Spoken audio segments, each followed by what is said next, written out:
Hello बच्चों, एक बार फिर से सक्सेस क्लासेस में आप लोग का स्वागत है। इस उम्मीद के साथ कि आपकी पढ़ाई जो है बहुत अच्छी चल रही है। आप पूरा जोश और क्रोश के साथ अपनी पढ़ाई को बखूबी कर रहे होंगे। और जो है हम क्या क्या पढ़ लिए थे उसके बारे में पहले चर्चा कर लेते हैं। हम लोग जो है दर्पण के बारे में देख लिए थे। दर्पण के बारे में देख लिए। दर्पण कितने प्रकार के होते हैं? 3 प्रकार के। समतल दर्पण, गोलीय दर्पण और परवलय दर्पण। गोलीय दर्पण का कितना प्रकार होता है? 2 प्रकार। आपतल दर्पण और उत्तल दर्पण। आपतल दर्पण किसे कहते हैं? उत्तल दर्पण किसे कहते हैं? हम लोगों ने ये सब देख लिया था। अब हम दर्पण के बारे में देखेंगे उसका क्या क्या हिस्सा पार्ट होता है। तो हम जो है पहले बनाते हैं आपतल दर्पण के बारे में। आपतल दर्पण को बनाते हैं। क्या बनाते हैं? आपतल दर्पण। ये क्या है? आपतल दर्पण जो है। आपतल दर्पण क्या होता है? खोखले गोले का भाग होता है। दर्पण जो है क्या होता है? खोखले गोले का भाग होता है। हाँ, तो देखेंगे आपतल दर्पण जिस खोखले गोले का भाग होता है उसके केंद्र को देखो। और जो है एक हम सर्कल पहले उससे पहले पढ़ते हैं। ये सर्कल है, या हिंदी में बोलेंगे तो वृत्त है, मैथ में वृत्त। इसको इसके बीच में केंद्र होता है। इसको क्या बोलते हैं? केंद्र बोलते हैं। लेकिन सर्कल केंद्र बोलेंगे, लेकिन इसको फिजिक्स में क्या बोलेंगे ये जानते हैं। इसको फिजिक्स में क्या बोलेंगे? तो ये केंद्र है। इसका क्या हुआ?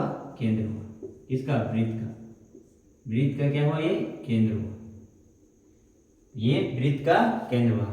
आपतल दर्पण जिस खोखले गोले का भाग होता है उसके केंद्र को ही वक्रता केंद्र, इसको फिजिक्स में इस केंद्र को क्या बोलेंगे? वक्रता केंद्र। वक्रता केंद्र। तो इसको डिफिनेशन कैसे लिखेंगे? आपतल दर्पण जिस खोखले गोले का भाग होता है, आपतल दर्पण जिस खोखले गोले का भाग होता है उसके केंद्र को ही वक्रता केंद्र कहते हैं। उसके केंद्र को ही वक्रता केंद्र कहते हैं। आपतल दर्पण और केंद्र से एक लाइन को गुजारते हैं हम लोग। आपतल दर्पण और केंद्र से देखो, ये आपतल दर्पण है और इस केंद्र इससे एक लाइन को गुजारते हैं इसके केंद्र से। इसको कौन सा लाइन बोलते हैं हम लोग? इसको प्रधान अक्ष बोलते हैं।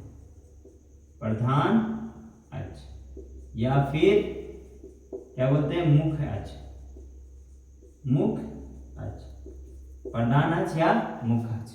और जो है प्रधान अक्ष या मुख्य अक्ष आपतल दर्पण के जिस भाग को काटता है, देखो यहाँ पे काट रहा है ना। हाँ, तो इसको क्या बोलते हैं? ध्रुव बोलते हैं। क्या बोलते हैं? ध्रुव। इसको पी से दर्शाते हैं। और वक्रता केंद्र को सी से दर्शाते हैं। वक्रता केंद्र को किससे दर्शाया जाता है? सी से दर्शाया जाता है। अब जो है देखेंगे, अब जो है क्या देखेंगे? अब जो है एक सर्किल है। ये क्या है? सर्किल, वृत्त है। वृत्त के जो केंद्र से ये लाइन पाते हैं तो कौन सा क्या बोलते हैं? इसको त्रिज्या बोलते हैं।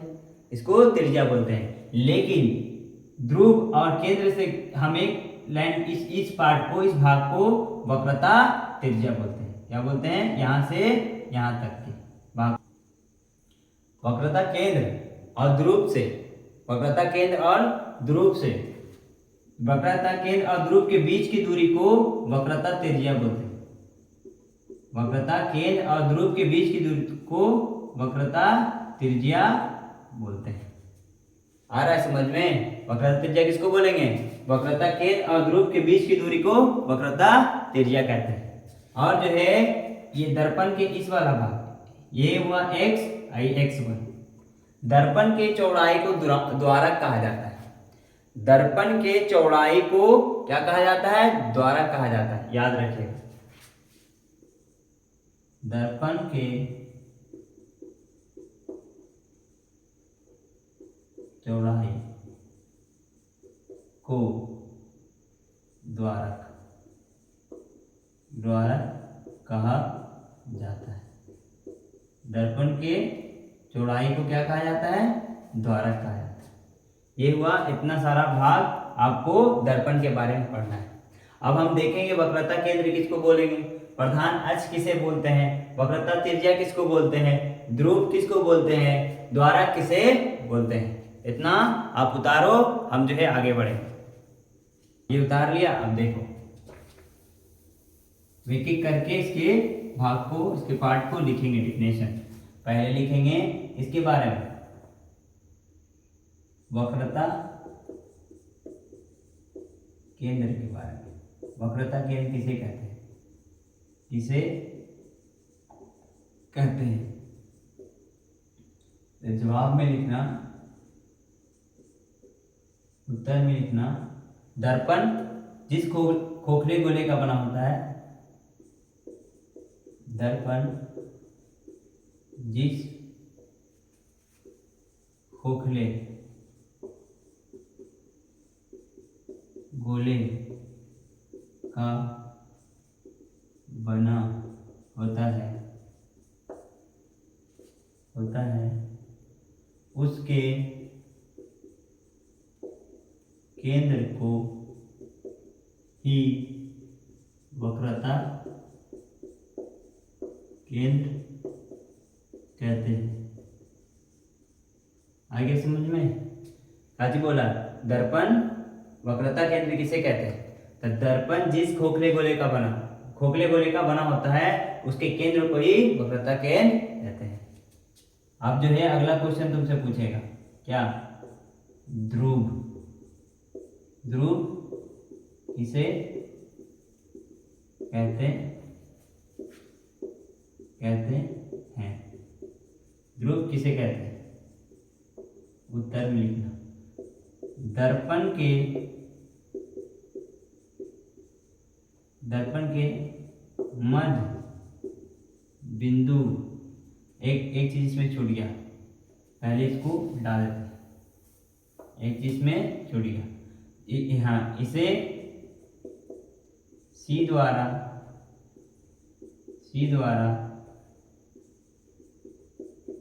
सूचित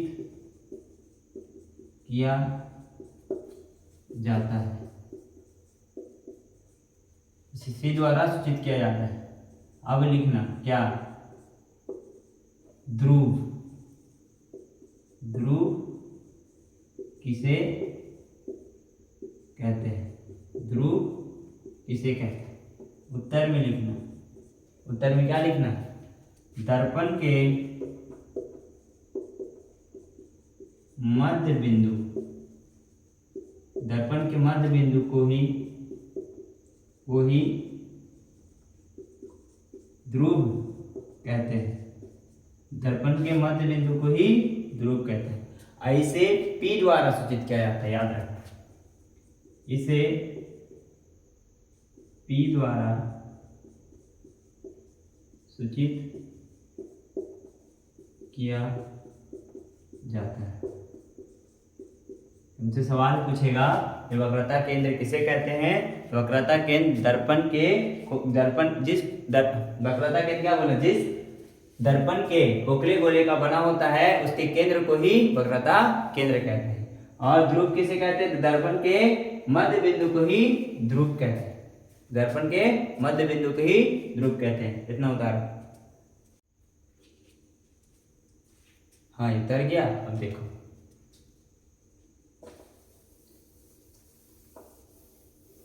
अब क्या पूछेगा तुमसे? प्रश्न क्या पूछेगा? प्रधान अक्ष किसे कहते हैं?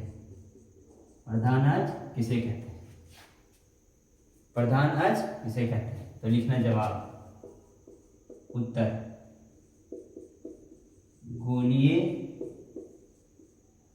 गोलीय दर्पण के वक्रता केंद्र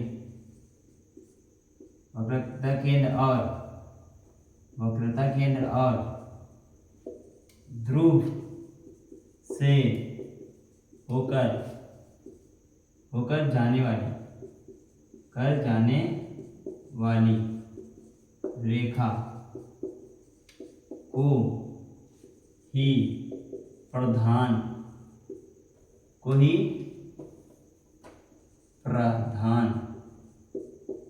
अक्ष कहते हैं। अब प्रधान अक्ष को किससे हम लोग दर्शाए थे? x और x डैश से। इसे x डैश द्वारा सूचित किया जाता है। आ गया ना समझ में। अब हम देखेंगे किसको, द्वारक के बारे में। तो किस क्या बोले थे हम द्वारक के बारे में, प्रश्न पहले लिख देते हैं। प्रश्न, क्या प्रश्न है, द्वारक क्या है, क्या है या किसे कहते हैं, किसे ही कहते लिख देते हैं, किसे कहते हैं, द्वारक किसे कहते हैं। तो देखो अब हम देखेंगे उत्तर। द्वारक क्या किसको बोले थे हम लोग, दर्पण के चौड़ाई को, दर्पण जितना चौड़ा रहता है उसके चौड़ाई को ही क्या बोले थे हम लोग, द्वारक बोले। दर्पण के चौड़ाई को ही द्वारक कहा जाता है। आया ना समझ में। दर्पण की चौड़ाई, दर्पण है, गोलीय दर्पण चाहे अवतल दर्पण हो। ये गोलीय दर्पण का दो भाग होता है, अवतल दर्पण या ऊपर उत्तल दर्पण, चाहे अवतल दर्पण हो या फिर उत्तल दर्पण। जितना चौड़ा दर्पण रहेगा उसको क्या बोलेंगे, द्वारक बोलेंगे। ठीक है ना। अब इतना उतर गया। देखो अब हम फोकस के बारे में देखें। इसके बारे में, फोकस के बारे में। फोकस कहते किसको है। तो हम ये पहले दर्पण बना लेते हैं। ये कौन सा दर्पण है, दो ठो बनाना पड़ेगा, इसलिए थोड़ा इधर बनाते हैं। ये कौन सा दर्पण है, बताओ कौन सा दर्पण है, ये अवतल दर्पण है।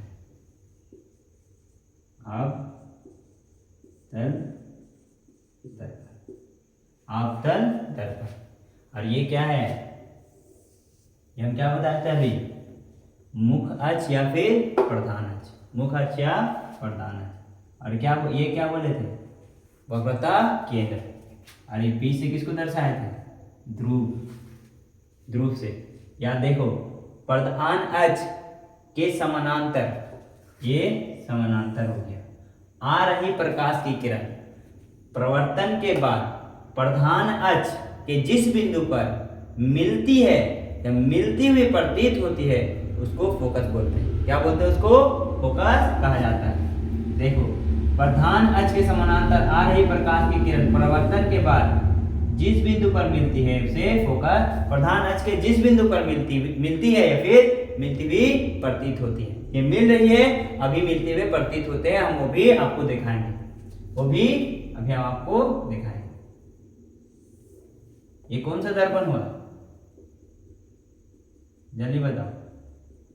ये वह उत्तल दर्पण, उत्तल दर्पण, उत्तल दर्पण। अब जो है एक लाइन खींचते हैं। ये कौन सा लाइन हुआ, बताओ, प्रधान अक्ष। ये क्या हुआ, वक्रता केंद्र। अब जो है प्रधान अक्ष के समानांतर आ रही प्रकाश की किरण, एक समानांतर, इसके समानांतर ही आ रही है ना, प्रधान अक्ष के समानांतर आ रही प्रकाश की किरण प्रवर्तन के बाद। अब जो है प्रवर्तन इधर होगा, तो बच्चा जो है इधर करेगा, नहीं, इसका प्रवर्तन इधर नहीं होगा। जो है ये लाइन यहाँ नहीं मुड़ेगा, ये जो है टकरा के यहाँ जाएगा, ये टकरा के यहाँ जाएगा। तो प्रधान अक्ष के समानांतर आ रही प्रकाश की किरण प्रवर्तन के बाद जिस बिंदु पर प्रधान अक्ष के जिस बिंदु पर मिलती है, मिल गया, उसको फोकस कहें, या मिलती हुई प्रतीत होती है। देखो ये तुमको मिलती हुई प्रतीत हुआ, ये मिलती हुई प्रतीत हुआ, तो इसको क्या बोलेंगे, फोकस बोलेंगे। क्या बोलेंगे, फोकस बोलेंगे। और जो है फोकस दूरी को हमेशा F से दर्शाया जाता है, फोकस को हमेशा F से दर्शाया जाता है। ये याद रखेगा, ये याद रखेगा। इतना उतारिए, अवतल दर्पण में भी दिखा दिए और उत्तल दर्पण में भी हम आपको फोकस दूरी के बारे में, फोकस के बारे में दिखा दिए, बता दे। इसका सिर्फ परिभाषा लिखना, उतर गया। अब देखो इसका परिभाषा लिखते हैं।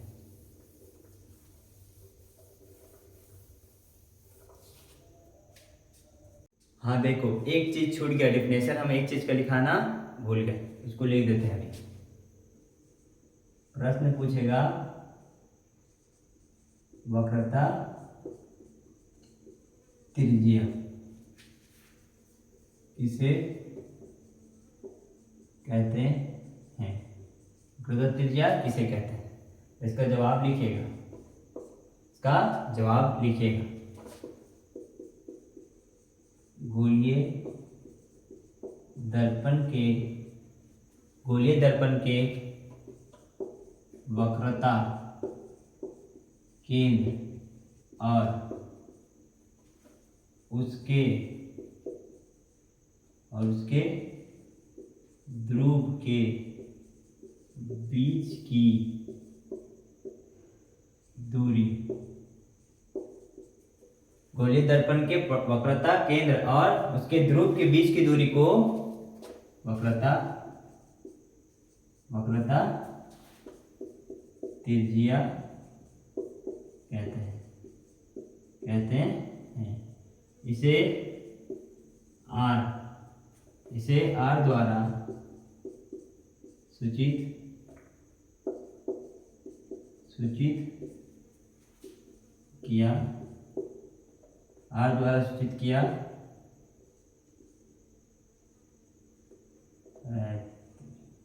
सूचित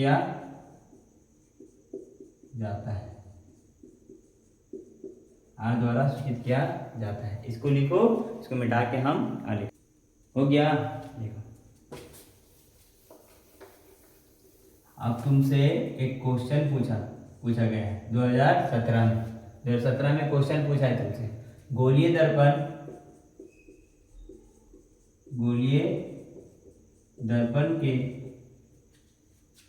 दर्पण के मुख्य फोकस या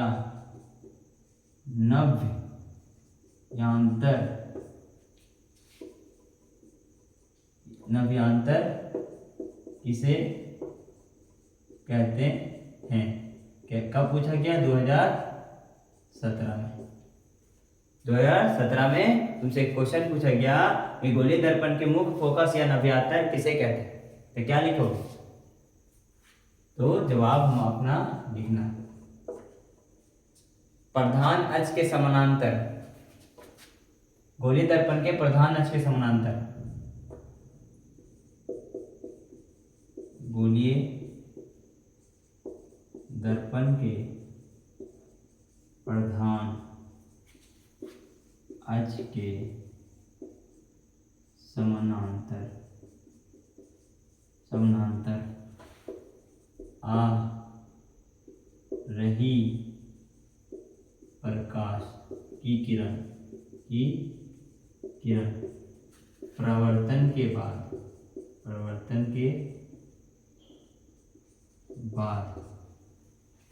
के बाद प्रधान अक्ष के जिस बिंदु पर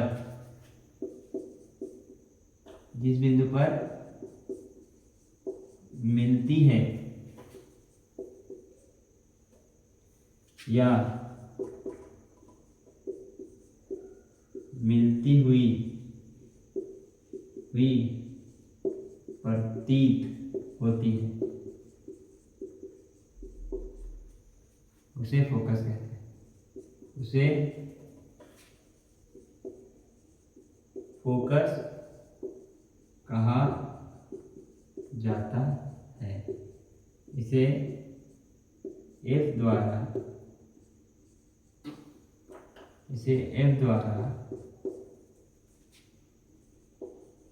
सूचित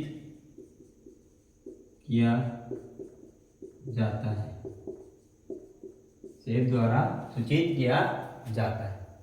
आया समझ में?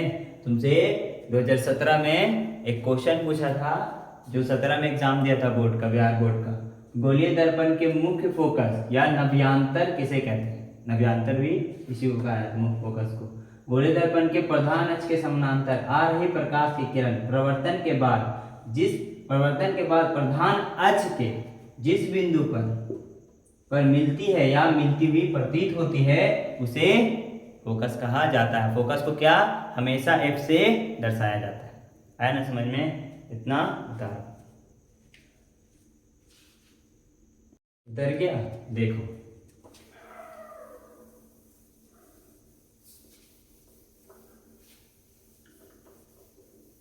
अभी हम देखेंगे हम ये क्या है, आपतन दर्पण है। और ये क्या है, प्रधान अक्ष है। ये क्या है, केंद्रक है। ये क्या है, ध्रुव है। और आर्य प्रकाश किरण प्रवर्तन के बाद जिस बिंदु पर प्रधान मिलते हैं इसको क्या बोलेंगे, इसको क्या बोलते हैं, इसको फोकस बोलते हैं। और ये वाला पार्ट भाग को, ये वाला भाग को वक्रता त्रिज्या कहते हैं। वक्रता त्रिज्या फोकस दूरी की, फोकस दूरी वक्रता त्रिज्या की आधी होती है। फोकस दूरी वक्रता त्रिज्या की आधी होती है।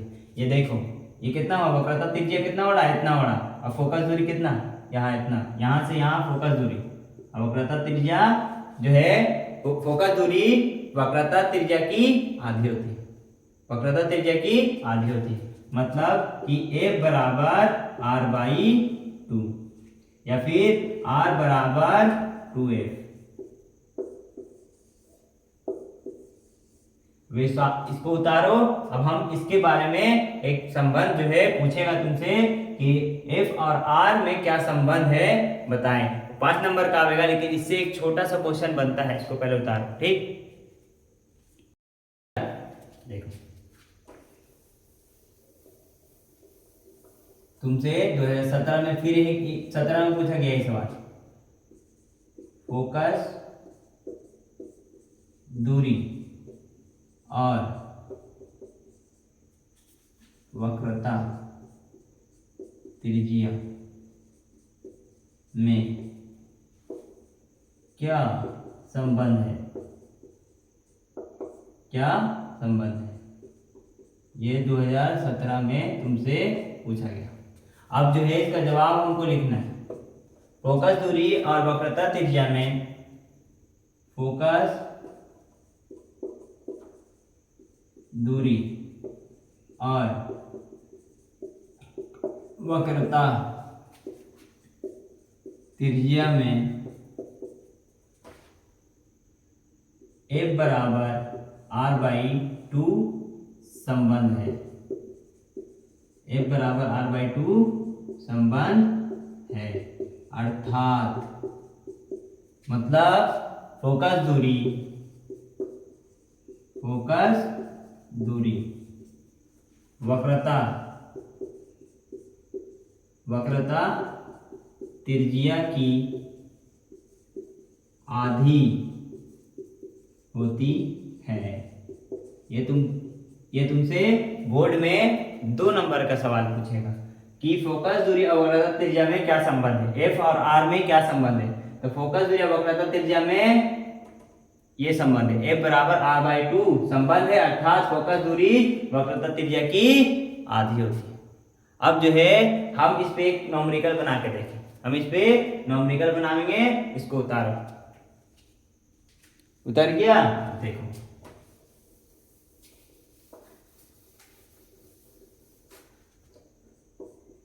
F बराबर 50, तो पूछेगा R बराबर कितना, F बराबर 50। हम अभी फार्मूला पढ़ चुके हैं। फार्मूला क्या पढ़े हम, F बराबर r/2। तो हमसे R पूछा, तो R में जो है क्रॉस मल्टीप्लिकेशन कर देंगे, क्रॉस गुना कर देंगे। तो क्रॉस गुना करेंगे तो इसका नीचे एक रहता है ना, तो ये जो है ऐसे क्रॉस गुना होता है। R इधर हो जाएगा, आई 2f। तो R बराबर कितना, 2 इंटू एफ का मान कितना, 50। कितना हो जाएगा R का मान, 100। ठीक है, इसको उतारो। हाँ, तो क्या हम जो है मान ली 50 सेंटीमीटर है, तो ये 100 सेंटीमीटर है। अभी एक क्वेश्चन आओ, एक क्वेश्चन आओ, एक सवाल और। गोलीय दर्पण की, गोलीय दर्पण की वक्रता त्रिज्या कितना, 80 सेंटीमीटर है, तो फोकस दूरी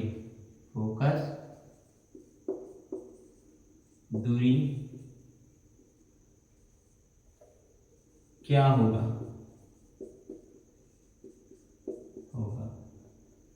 फोकस दूरी क्या होगा? बन जाएगा आपसे? बोलो कि बना दे, ट्राई करना खुद से, फिर भी हम जो है बता देते हैं। तो ये गोलीय दर्पण की वक्रता त्रिज्या मतलब आर का मान कितना दिया हुआ है? दिया है कितना से? आर 80 सेंटीमीटर, 80 सेंटीमीटर दिया हुआ है। हमसे क्या पूछा है? हमसे पूछा है एफ का मान। तो हम जो है फॉर्मूला जानते हैं, एफ बराबर आर बाई 2। आर का मान कितना दिया हुआ है? 80 सेंटीमीटर आई 2, काट देंगे कितना बचेगा? 40। एफ का मान कितना जल्दी बोलो? 40 सेंटीमीटर। ठीक है, आ गया ना समझ में? कितना आसान है। फिजिक्स नहीं भारी है, बिलीव तो करके देखो। फिजिक्स भारी जरा सा भी नहीं, जब कहीं पर तुमको टफ नहीं महसूस होगा। इतना आसान से मैं आपको पढ़ा रहा हूं। न्यूमेरिकल भी देखो कितना इजी है। अब जो है आएगा आगे का भाग कल हम पढ़ेंगे। ठीक है, इतना ही आज हम रहने देते हैं। ठीक है, मिलते हैं नेक्स्ट पार्ट में। वीडियो अच्छा लगा तो लाइक शेयर और सब्सक्राइब करना ना भूलें, और बेल आइकन को जरूर दबाएं ताकि कोई भी वीडियो आपसे मिस ना हो। ठीक है, थैंक यू।